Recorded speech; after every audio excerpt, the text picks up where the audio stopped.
BLM Kerala Tamil Nadu Pondicherry. നിയമസഭാ തിരഞ്ഞെടുപ്പ് മുന്നിൽ കണ്ട് കേരളത്തിലും തലസ്ഥാനത്തിനും ശക്തമായ വികസന പദ്ധതികൾ പ്രഖ്യാപിക്കുമെന്നായിരുന്നു BJP നേതാക്കളുടെ പ്രതീക്ഷ. വമ്പൻ പ്രഖ്യാപനങ്ങൾക്ക് കാതോർത്ത് ബജറ്റ് കാണാൻ മാധ്യമങ്ങളെ അറിയിച്ച് BJP സംസ്ഥാന നേതാക്കളും ഇരുന്നെങ്കിലും നിരാശയായിരുന്നു ഫലം. കേരളത്തിന് വമ്പൻ പ്രഖ്യാപനമൊന്നുമില്ലാതെ വന്നതോടെ പ്രതിരോധത്തിലായിരിക്കുകയാണ് സംസ്ഥാന നേതൃത്വം.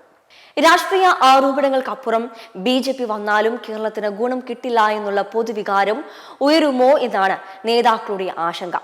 വരുന്ന നിയമസഭാ തെരഞ്ഞെടുപ്പിൽ BJP ഏറെ പ്രതീക്ഷ വയ്ക്കുന്ന 5 നിയമസഭാ മണ്ഡലങ്ങളുള്ള തിരുവനന്തപുരം ജില്ലയോടുള്ള അവഗണന പാർട്ടി അനുകൂലികളെ പോലും ഞെട്ടിച്ചു. അതിവേഗ പാത, ശബരി റെയിൽ പാത, വിഴിഞ്ഞം തുറമുഖം, ഔട്ടർ റിംഗ് റോഡ്, തലസ്ഥാന നഗര വികസനം, metro, AIIMS, BrahMos aerospace, railway വികസനം തുടങ്ങി ഏറെ സ്വപ്നങ്ങളാണ് കേന്ദ്ര ബജറ്റിൽ കേരളത്തിൽ ഉണ്ടായിരുന്നത്. എന്നാൽ ഒരെണ്ണം പോലും പരിഗണിക്കപ്പെട്ടില്ല. നഗരത്തിന്റെ ഭരണം പിടിച്ച് ആഴ്ചകൾക്കുള്ളിൽ പ്രധാനമന്ത്രി നരേന്ദ്രമോദിയും ആഭ്യന്തരമന്ത്രി അമിത്ഷായും തിരുവനന്തപുരത്തെത്തി നഗരവാസികളെ നന്ദി അറിയിക്കുകയും വികസന വാഗ്ദാനങ്ങൾ നൽകുകയും ചെയ്തിരുന്നു. അതിന്റെ പ്രതിഫലനം ബജറ്റിൽ ഉണ്ടാകുമെന്ന പ്രതീക്ഷകളെല്ലാം അസ്ഥാനത്തായി. ഇതോടെ സംസ്ഥാനം സഹകരിക്കാത്തത് കൊണ്ടാണ് എയിംസ് കിട്ടാത്തത് എന്ന ആക്ഷേപമാണ് BJP നേതാക്കൾ ഉയർത്തുന്നത്. മുൻപ് അനുവദിച്ച കേന്ദ്ര പദ്ധതികൾ കേരളം പാഴാക്കി. ജൽജീവൻ മിഷൻ കേരളം ഉപയോഗിച്ചു. ആയുഷ്മാൻ ആരോഗ്യ മന്ദിർ എന്ന് പറഞ്ഞ് 5000 കോടി കേരളം പാഴാക്കി. വാങ്ങിയ മരുന്നിന് കൊടുക്കാൻ കാശില്ലാത്ത കേരളത്തിൽ എന്തിന് എയിംസ് എന്ന ചോദ്യമാണ് BJP സംസ്ഥാന നേതാക്കൾ പോലും ഉയർത്തുന്നത്. കഴിഞ്ഞ പാർലമെന്റ് തെരഞ്ഞെടുപ്പിൽ ജില്ലയിലെ 5 മണ്ഡലങ്ങളിൽ BJP 1-ാം സ്ഥാനത്തെത്തിയിരുന്നു. നേമം, വട്ടിയൂർക്കാവ്, കഴക്കൂട്ടം, ആറ്റിങ്ങൽ, കാട്ടാക്കട മണ്ഡലങ്ങളിലാണ് BJPയുടെ മുന്നേറ്റമുണ്ടായത്.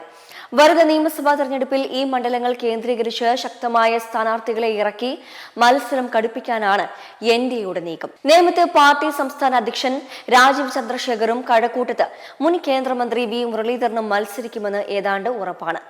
കേരളത്തിൽ വീണ്ടും അക്കൗണ്ട് തുറക്കാൻ ഇറങ്ങുന്ന BJP നേതാക്കൾ ബജറ്റിലെ അവഗണനയ്ക്ക് പൊതുജനങ്ങളോട് മറുപടി പറയാൻ ഏറെ ബുദ്ധിമുട്ടും.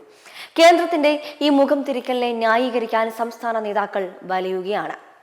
തലസ്ഥാന നഗരത്തിന് പ്രതീക്ഷ വയ്ക്കാവുന്നത് സിറ്റി എക്കണോമിക് റീജിയൻസ് എന്ന പദ്ധതിയിലാണ്. 2-3 വിഭാഗങ്ങളിൽ വരുന്ന നഗരങ്ങളുടെയും ക്ഷേത്ര നഗരങ്ങളുടെയും വികസനത്തിനായി 5000 കോടി രൂപയാണ് ബജറ്റിൽ വകയിരുത്തിയത്. സ്മാർട്ട് സിറ്റി മാതൃകയിൽ മത്സരാധിഷ്ഠിത രീതിയിലായിരിക്കും പദ്ധതി നടപ്പാക്കുകയെന്നാണ് പ്രഖ്യാപനം.